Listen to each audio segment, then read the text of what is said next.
कैसे भुलाएं। फिर मैंने कहा बाबा लेकिन, तो बाबा ने कहा लेकिन क्या, अब मुझे दूसरी बात बतानी थी। एक बात मेरी सुनी ना बाबा ने, तो हिम्मत आई, हिम्मत बढ़ी मेरी। तो मैंने कहा बाबा लेकिन क्या है, चावल जो था ना वो थोड़ा कच्चा लग रहा था मुझे। वैसे कच्चा था नहीं, प्रैक्टिकल, परंतु हम बहुत थोड़ा गला हुआ खाते थे, तो उसकी भेंट में वो जरा मुझे खुले खुले थे तो कच्चे लगे। बाबा ने कहा क्यों बच्ची? मैंने कहा बाबा हम ना ऐसा इतना खुला खुला नहीं खाते हैं, थोड़ा गला हुआ खाते हैं। बाबा ने कहा अच्छा ठीक है, अभी तुमको ऐसा चावल बोलेंगे। फिर बाबा किचन में गए, बता के आए कि चावल जो बनाओ गुजराती बच्चों के लिए थोड़ा गला हुआ चावल बनाओ। तो फिर वहाँ किचन में थोड़ा आपस में सभी बातें करने लगे कि बाबा दूसरी बार किचन में आकर के और बता रहे हैं, जरूर कोई तो बाबा को कुछ बता के आता है, तभी बाबा आकर के बताते हैं। तो ये कौन बताता है? तो पार्टी तो क्या 15-20, मैंने कहा ना थोड़े ही आए, तो पार्टी 4-5 की थी, 4-5 स्थानों से आई हुई। सभी की टीचरों ने अपने अपने स्टूडेंट से पूछा जो पार्टी में लेकर के आए थे। हमारी टीचर ने भी, हम जो भी गए थे 6-7, उन लोगों से पूछा। परंतु ड्रामा अनुसार मैं रघुनाथ मंदिर की जो बात बताई ना आपको, तो मैं तभी रघुनाथ मंदिर में देखने के लिए गई थी। तो हमारे लौकिक परिवार से तो सबसे पूछ लिया, बाकी मैं रह गई थी बताने के लिए, तो पता ही नहीं चला। बोला कोई नहीं, अभी तक तो कोई मिला नहीं कि किसने जाके बताया।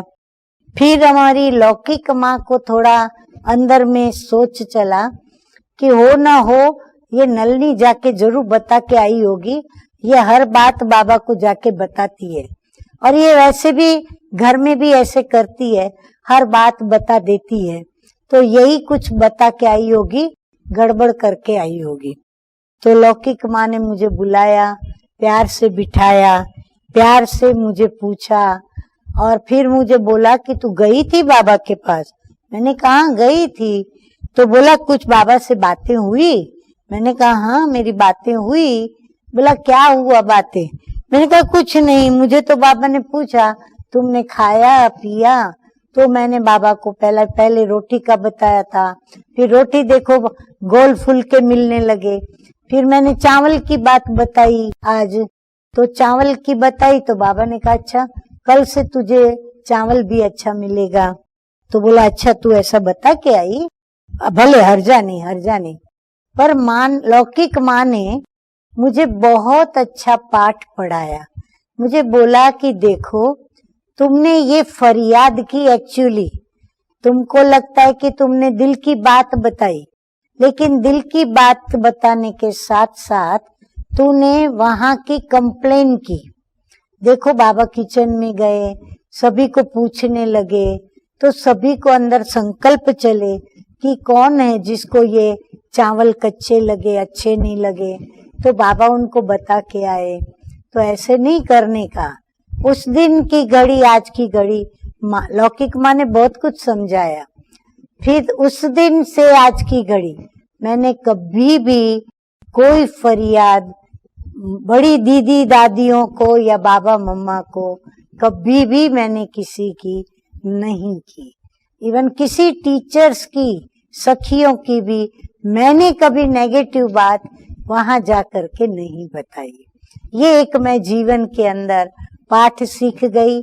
और मम्मा भी हमें कोई नेगेटिव बात किसी की आके बताते थे तो मम्मा भी उनको बाद में समझाती थी कि तुमने अच्छा किया कि उसका अवगुण सुनाया, लेकिन एक बात तुम्हारे ध्यान पर हो, मुझे नहीं, जो नेगेटिव लेकर के जाते थे उनको बताती थी कि देखो उनका बताया, उनको मैंने समझाया, वो अपना परिवर्तन करेगी, पर तुमको भी अपना एक परिवर्तन करना पड़ेगा। तुमने भी उनका नेगेटिव देखा तो तुमने उसका वर्णन किया, आज तुमने मम्मा के आगे वर्णन किया, कल तुम दूसरों के आगे वर्णन करोगी, तो तुम्हारी ये एक आदत बनेगी। इसीलिए फरियाद कभी भी किसी की नहीं करने की, जितना हो सके उसको सुलझाने की कोशिश करने की। अच्छा किया तुम मम्मा के पास आई, परंतु हमेशा के लिए ये बात ध्यान में रखो, नेगेटिव बोलने वाला हमेशा अपनी भी कंप्लेन कर देता है कि हम भी नेगेटिव देखते हैं और नेगेटिव बताते हैं। तो इस प्रकार मम्मा की और बाबा की बहुत मीठी मीठी मधुर मधुर शिक्षाएं हम जब मधुबन में जाते थे तो मिलती थी। अब मधुबन से जब बॉम्बे आ गए, फिर हमारे लौकिक पिता ने सेंटर खोलने का संकल्प बाबा से मिलकर के किया। बाबा की श्रीमत पर घाटकोपर में नया केंद्र बनाना, घर लेना था लौकिक में वास्तव में, परंतु उनको विचार आया कि बच्ची शादी नहीं करती है तो उसकी शादी के पैसे तो जमा करते ही हैं माँ बाप, तो क्यों नहीं इसको दहेज में सेंटर बना के दे दिया जाए। तो लौकिक बाबा ने अलौकिक ब्रह्मा बाबा ने प्रेरणा दी। लौकिक बाप को भी ये बात बहुत अच्छी लगी, दिल में थी। फिर तीनों माता पिता, पारलौकिक, अलौकिक और लौकिक, आप फोटो देख रहे हो, तीनों माता पिता ने मिलकर के और फिर जब घाटकोपर सेंटर के लिए जगह लिया, तो आपको मैं एक बात बताते हुए गौरव और गर्व अनुभव करती हूँ कि आज हमारी जितनी भी ब्रांचेस है वर्ल्ड के अंदर, किसी भी ब्रांच का उद्घाटन शिव बाबा ने, ब्रह्मा बाबा ने नहीं किया, लेकिन एक परम सौभाग्य घाटकोपर सेवा केंद्र को प्राप्त हुआ कि तीनों माता पिता ने घाटकोपर सेवा केंद्र का उद्घाटन किया। तो ये उद्घाटन के फोटो हैं। जिस मकान में घाटकोपर सेवा केंद्र है, बाबा आए हैं, कंपाउंड में गाड़ी खड़ी है ब्रिजेंद्रा दादी बाबा के नजदीक, और इस तरफ नलिनी बहन खड़ी है और लौकिक में मौसी खड़ी है, पीछे उषा बहन रमेश भाई की वो खड़ी है, इस तरफ काकू भाई लौकिक में पिताजी नलनी बहन के वो भी खड़े हैं। तो ये गाड़ी में लेके आए, काकू भाई अपनी गाड़ी में बाबा को लेके आए घाटकोपर। फिर सेंटर पर बैठे हैं बाबा और लौकिक माँ विजय बहन।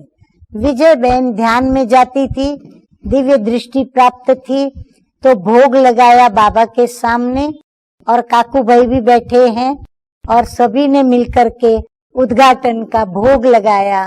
भोग के पश्चात बाबा ने सभी को अपने हाथों से उद्घाटन का सफरजन टोली के रूप में सभी को बांटा।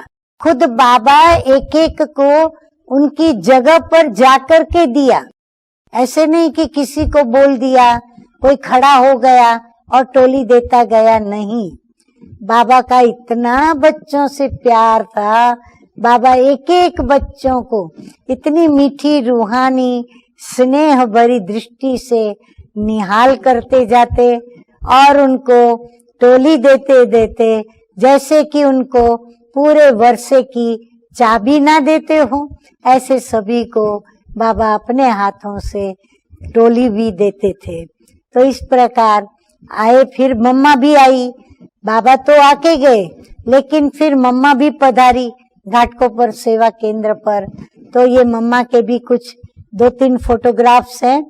एक तो फोटो है जो मम्मा साइंस सेवा केंद्र पर पधारी है, जहां हमारा अलौकिक जन्म हुआ, जो आप इस तरफ देख रहे हो। तो मम्मा के साथ पूरा ग्रुप बैठा हुआ है, वो साइंस सेवा केंद्र का है।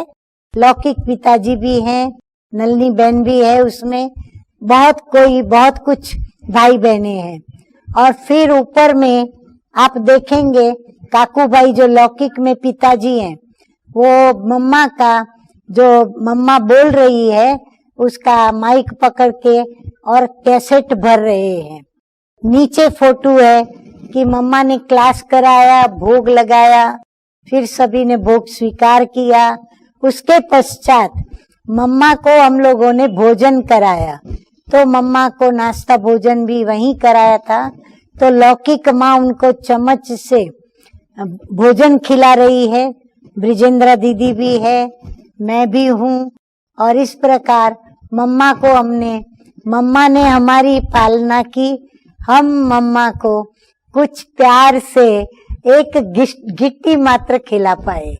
कर्ज तो हम उतार नहीं सकते मम्मा बाबा का, क्योंकि इतनी ढेर सारी पालनाएं ली है कि मैं आपको क्या बताऊं। जैसे पलकों पर बाबा हमको पाल रहे हैं। तो ये मम्मा बाबा के फोटोग्राफ्स भी आपको साथ में इसलिए दिखाए कि हो सकता है कईयों ने नहीं भी देखा हो। अब ये एक फोटो है जो आप लोग कई बार मुरली में सुनते होंगे, hear no evil, see no evil, talk no evil. बाबा ने बंदर की जगह पर अपनी नल्ली बच्ची को बिठाया और फोटो निकाला। तो ये फोटो से मेरा जीवन फाइनल समर्पित की लिस्ट में तब से मैं आ गई। और पहली बार मैंने ये ब्रह्मा कुमारी ड्रेस को धारण किया। तो मैं तभी बाबा मुंबई में थे और बाबा की रोज मुरली चलती थी। तो मैं एक दिन मुरली सुनने नहीं गई निंद्रा की वजह से। तो बाबा ने लौकिक माँ के साथ संदेश भेजा कि बच्ची को बोलो कि अगर उसको बाबा का बनना है तो जल्दी बाबा के पास इतने बजे तक पहुंच जाए। तो मैं जब से लेके ज्ञान में आई थी तो 3-4 वर्ष से सभी मुझे पूछते थे, यहाँ तक कि बाबा भी पूछते थे कि तुम किससे वरोगी। क्योंकि मैं बाबा को एक बार जब पहली बार मधुबन गई थी तब मैं बाबा को बता चुकी थी कि बाबा मैं ना एक बहुत विदेशी से शादी करूंगी जो सूट पैंट पहनता होगा, टाई बाई लगाता होगा और बहुत धनवान होगा। मैं ऐसे धनवान से शादी करूंगी। तो बाबा कहते थे अच्छा। तो बाबा मुझे नारायण का और कृष्ण का फोटो दिखाते थे। मुझे कहते थे बच्ची तुझे ये कैसा लगता है, ये अच्छा लगता है? मैंने कहा ये तो बहुत अच्छे लगते हैं, ये तो पूज्य हैं, मंदिरों में इनकी पूजा होती है। तो बाबा ने कहा अगर तेरी शादी इससे बाबा करावे तो? मैंने कहा इनसे ये तो हो ही नहीं सकता है, ये तो पूज्य हैं, देवताएं हैं और मैं तो उनको नमन करने वाली, मैं कैसे इनसे शादी कर सकती हूँ? बोला तुम हाँ करो तो बाबा तुझे इससे तेरी शादी कराएगा। तो मैं जवाब नहीं दिया बाबा को, ना कही ना हाँ कही। बाबा मुझे रोज रोज युक्ति से, कभी मुरली में कभी सभा के बीच में, बच्ची किससे वरोगी, सूट पैंट वाले से या पीताम्बरधारी से? तो मैं जवाब नहीं देती थी। आखिर मधुबन से 1 मास के बाद जब विदाई ली तो बाबा को जब मैं गले लग के रोने लगी तो बाबा मेरे कान में मुझे पूछने लगे कि बच्ची बता के जाओ तुम किससे वरोगी, सूट पैंट वाले से या पीताम्बरधारी से? तो मैं बहुत रोती थी। तो बाबा ने कहा देखो बच्ची अगर तुम जवाब नहीं दोगी और तुम सूट पैंट वाले से शादी करोगी तो बाबा ने जेब से रुमाल निकाला, मैं बाबा की गोद में हूँ। बाबा ने कहा देखो बच्ची मेरे को ऐसे तेरा बाबा जो है ना वो रोएगा। तो ये तो मैं कैसे सहन करती, क्योंकि मुझे तो बाबा ही सब कुछ मेरा था, बाबा ही मेरा, जैसे दादा नाना तो था ही लेकिन सब कुछ मेरा बाबा था। तो मैंने बाबा का हाथ पकड़ लिया, मैंने कहा नहीं बाबा। तो बाबा ने कहा अच्छा बताओ जल्दी, कान में बता के जाओ बाबा को। तो फिर मैंने कान में जैसा बाबा ने मुझे पूछा मूवी से,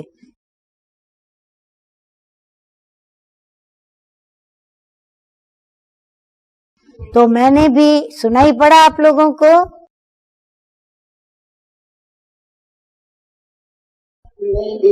जो मैंने जोर से बोला ना, जो जोर से बोला वही बाबा ने मूवी में बोला कि तुम किससे वरोगी।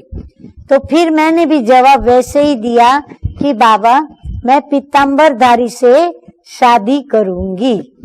तो बाबा बस फिर बाबा ने मुझे डबल टोली भी खिलाई। फिर हम विदाई ली, और विदाई कैसी वंडरफुल। जब विदाई ले रही थी तो मैं तो 8-10 दिन से रोना चालू कर दिया। मुझे जाना नहीं था। बाबा कहे नहीं, पढ़ाई पूरी करनी है, तुझे पढ़ के आगे बढ़ना है। तो फिर जाते जाते मैंने बाबा को बोला कि बाबा आप मुझे भूल तो नहीं जाएंगे, बाबा आप मुझे याद रखोगे।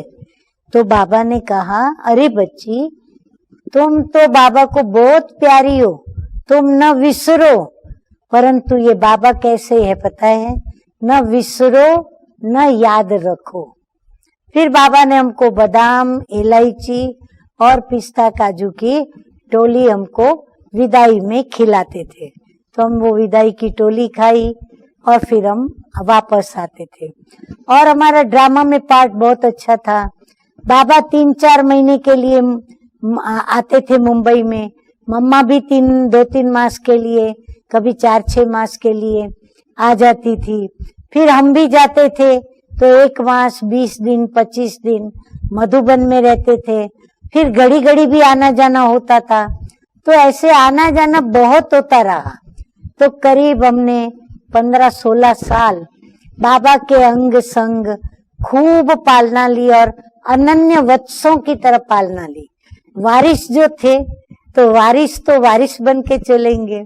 तो हम लोगों ने ऐसी खूब अच्छी पालना ली। और मैं आपको क्या बताऊं, अंगूर की बेलें बाबा की याद दिलाती, आंगन बाबा का याद दिलाता, बगीचा बाबा का याद दिलाता, कुटिया बाबा की याद दिलाती, जहां बैठ के बाबा हम बच्चों को पत्र लिखते। और मैंने जिंदगी में सबसे ज्यादा लव लेटर्स बाबा को लिखे। ये देखो बाबा का पत्र जो लाल अक्षरों वाला है, आप देख रहे हो सभी, लाल अक्षर बाबा के हैं और ब्लू अक्षर हैं, वो ईशु दादी ने हिंदी में लिखा है। बाबा उर्दू लिखते थे, उर्दू माना सिंधी लिपि है पर उर्दू की तरह लिखी जाती है और उल्टे हाथों से उल्टी बाजू से लिखी जाती है। तो ये बाबा ने पत्र लिखा था मुझे। मैं आपको 2-4 वाक्य उसमें से सुना सकती हूँ। नूरे रत्न नलिनी बेटी प्रति बाप दादा का बहुत बहुत याद प्यार स्वीकार। बात समाचार की तेरे जैसी सच्ची दिल वाली बेटी कोई मुश्किल है। देखो बच्ची, महारथियों को तूफान बहुत आते हैं, सो तो बाबा समझाता है कि इनसे बचना है। वास्तव में बाबा सच लिख रहे हैं कि बॉम्बे में सर्विसेबल तेरे जैसा कोई नहीं, इस कारण ही तूफान आते हैं। तू बहुत नाम निकालने वाली हो और वंडरफुल सर्विस करने वाली हो। बाबा कहे अगर हॉल मिल जाए तो हर एक एसोसिएशन के लिए निमंत्रण आदि छपवाए, सबको बांटो। ऐसे बाबा हर पत्र में हमको अलग अलग टाइटल, कभी कहता था तू मेरा नेशनल बर्ड ज्ञान मोर हो, कभी मुझे बाबा बोलता था जेंटलमैन, क्योंकि मैं हमेशा टिप टॉप रहती थी तो बाबा मुझे जेंटलमैन भी कह देता था। कभी ज्ञान बुलबुल कहता था, कभी ज्ञान चिड़िया कहता था। मतलब बाबा के पास जाओ तो नए नए टाइटल, जो कि आज भी हम अव्यक्त बाप दादा की मुरलियों से जब याद प्यार सुनते हैं तो कितने बाबा वंडरफुल टाइटलों से हम बच्चों को सजाता है। तो हमको बाबा ने बहुत प्यार दिया, उठते बैठते गोदी मिली, हम बच्चों से खेले भी बाबा।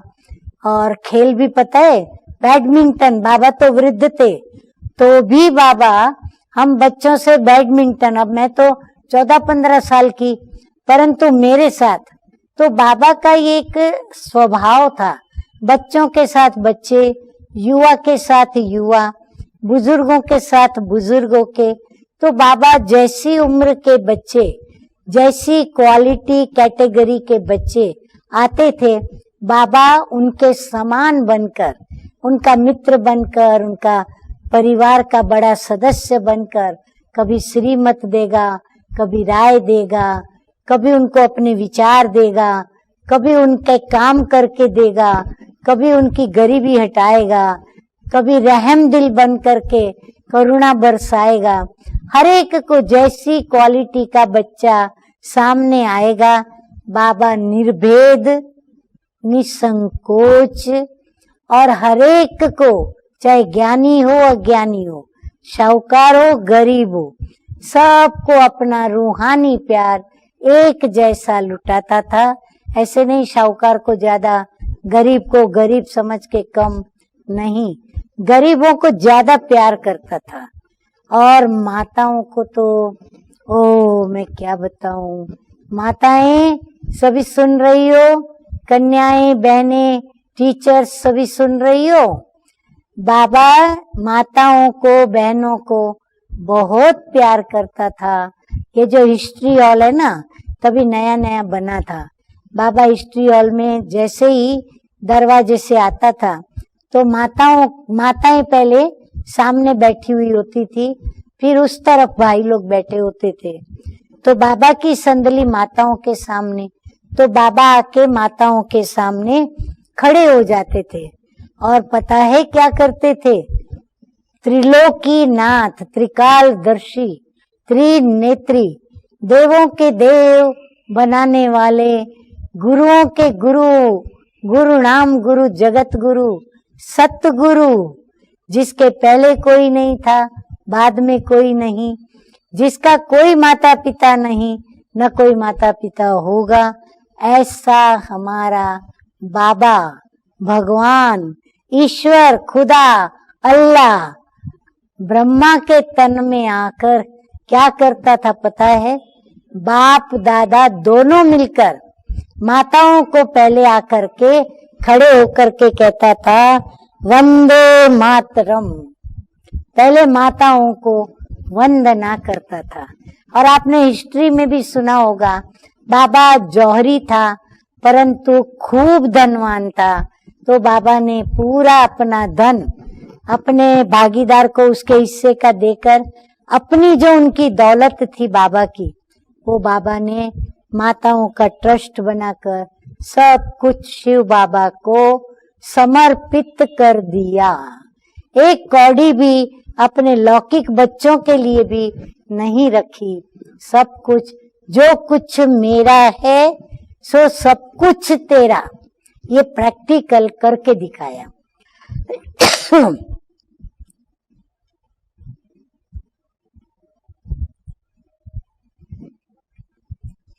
क्योंकि बाबा का सिखाने का यही तरीका था कि जो कुछ भी बाबा कहते थे वो करके दिखाते थे। ऐसे नहीं कहे बाद में करे, नहीं, पहले करते थे। और हमें भी यही सिखाया कि कभी भी किसी को समीप के रत्नों को ज्ञान देना है, जैसे परिवार में परिवार को ज्ञान देना है, तो बिना धारणा के ज्ञान मत दो। पहले ज्ञान मत सुनाओ, पहले धारणा कर लो। धारणा करने के बाद उनको, उनके पूछने पर उनको ज्ञान सुनाओ। यानी पात्र देख के दान दो और धारणा करने के पश्चात ज्ञान की बातें सुनाओगे तो उसका प्रभाव पड़ेगा और वो प्रभाव उनको परिवर्तन करने की प्रेरणा देगा। इस प्रकार बाबा का एक सिखलाने का तरीका था। और मुरली सुनाने के लिए बाबा ने एक ऐसे नियम बनाया था। बाबा खुद पहले 15 मिनट योग कराने आते थे, खुद पहले योग कराते थे, बाद में बाबा मुरली सुनाते। मुरली सुनाने के पश्चात शुरू में बाबा अपने हाथों से सभी बच्चों को उनकी जगह पे जाके टोली देते थे। तो ये सिलसिला चला। फिर बाबा धीरे धीरे बुलाने लगा, कभी कन्या, कभी कोई कुमार, कभी युगल, कभी माता, कभी बाबा के पास नजदीक आके टोली लेना। इस प्रकार बाबा विविध प्रकार से बच्चों को टोली भी खिलाते थे। तो बाबा के साथ हम लोगों ने बैडमिंटन खेला, क्रिकेट खेला, कंपटीशन जैसे रखते ना स्कूलों में, वो नींबू चम्मच या तो गोटी चम्मच या सुई में धागा डालना या फिर आलू इकट्ठे करके बास्केट में डालना, ऐसे कई प्रकार की गेम्स बाबा के सामने खेली और बाबा हमको बहुत उत्साह उमंग बढ़ाते थे। और बाबा के आगे कोई भी आते थे तो बाबा के आगे ये एक वंडर था कि हम कितना सोच के जाते थे, हम जाएंगे तो बाबा को ये कहूंगी, वो कहूंगी, ऐसे कहूंगी, वैसे कहूंगी। पर बाबा का योग का, अपनी विदेही स्थिति का, अपनी फरिश्तेपन की स्थिति का, कर्मातीतता के नजदीक जाने की स्थिति का एक ऐसा प्रभाव था कि कमरे में जाते ही दरवाजे के पास ही जैसे कि विचार लॉक हो जाते थे, जबान भी लॉक हो जाती थी। हम बिल्कुल एकदम ऐसे साइलेंस में आ जाते थे जैसे हमें कुछ कहना ही नहीं है, हमें कुछ बोलना नहीं, हमारे पास कोई समस्या नहीं। तो हम जैसे समाधान वृत्ति वाले बन जाते थे। हम शांति से जाके बाबा के पास बैठ जाते थे। बाबा साइलेंस में दृष्टि देते थे, नजरों से निहाल करते थे और ऐसे लगता था बाबा अपनी वृत्ति से, दृष्टि से पावर देकर हमारी वृत्तियों को पावन बना रहा है। तो ये भी दृश्य एक बड़ा अद्भुत होता था। और कुछ समय के बाद जैसे शिव बाबा निकल के ब्रह्मा बाबा आए और कहते थे, बोलो बच्ची, अच्छा तुम बच्चे आए हो, कहाँ से पधारे हो। फिर बाबा परिचय लेना शुरू करता था। तो ये एक बाबा का देखा, कैसे बाबा आना जाना करते थे, शिव बाबा। तो ये आने जाने का जादू भी हमने नजरों के आगे देखा। एक एक बात हम आपको क्या बताएं, इतनी ढेर सारी बातें हैं, ये सब मैंने आपको शॉर्ट में बताई है। अब आप बताओ, ऐसे प्यारे मीठे बाबा को, बाप दादा को याद करते हुए कैसे नहीं आंखों में आंसू आएंगे। ऐसा प्यार जो लौकिक माता पिता भी कभी कर न सके, ना कभी किया, ना करेंगे। तो ऐसा प्यार बाबा ने दिया। और कभी बाबा के चेहरे पर गुस्सा नहीं देखा, कभी चेहरा उदास नहीं देखा, न मम्मा के चेहरे पर गुस्सा, न मम्मा के चेहरे पर उदासी, न मूड आउट, कभी जोश नहीं, क्रोध नहीं, अभिमान नहीं। नहीं तो कौन ब्रह्मा में था? स्वयं भगवान। कितना अभिमान ब्रह्मा बाबा कर सकते थे, परंतु सदा निर्माण चित्त, निरंकारी स्थिति, निर्माण चित्त और निराकारी स्थिति का हम सभी को अनुभव कराया। और ऐसा न्यारा प्यारा, हम सबसे न्यारा, सर्व संबंधों से न्यारा, फिर भी सर्व संबंधों से हमारा प्यारा, और हमको ऐसा प्यार देता था कि जब कोई भी बाबा के कमरे से बाहर निकलते थे तो उनको ये लगता था कि बस बाबा तो सिर्फ मेरा है और किसी का नहीं, मैं ही बाबा को प्रिय हूँ और बाबा मेरा है। हर एक के मुख से दिल में संतुष्टता का एक एहसास उनको संतुष्ट करता था, अतीन्द्रिय सुख का अनुभव कराता था।